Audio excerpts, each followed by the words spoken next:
Bats in the Belfry is the second segment of the third episode of the 12th season of Arthur, and in a way this episode is every kid's dream because Grandma Thora has decided to clear out her attic, and when Arthur and DW ask her what she's going to do with the space, she announces that she's actually giving it to them to use as their clubhouse. And to begin with, they're not sure how to do this, if they should divide the space, but they ultimately decide on a timeshare. But one thing leads to another, and they end up getting the dates crossed, and they have to spend... Well, actually, they kind of choose to spend the night together. One of them could have gone home, I guess.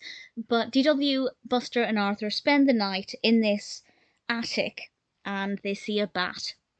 And they all have very different reactions to this bat. And I won't say any more than that. To be honest, it's not the most eventful episode. I would have loved to have seen them done more with this clubhouse. Maybe in future episodes we will. But I would have loved to have seen the ideas they had for the space, how they decorated it. In terms of the animation, it would have visually been a lot more interesting. But we do learn a lot about bats. Well, a little bit about bats. There's actually an episode... goodness, quite a while back now, where we actually learn a lot about bats when they're on a school trip. I don't think I'm misremembering that.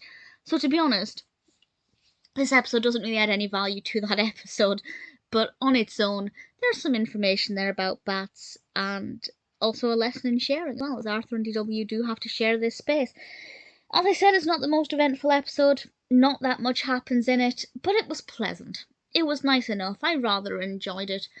It's not the strongest, definitely not, and not the best animated either. As I said, they could, well, the animation that was there was fine, but they could have made it a lot more visually interesting. So for me, I'd say it's a fairly average episode, maybe slightly lower than average, but it wasn't too bad. I certainly didn't hate it.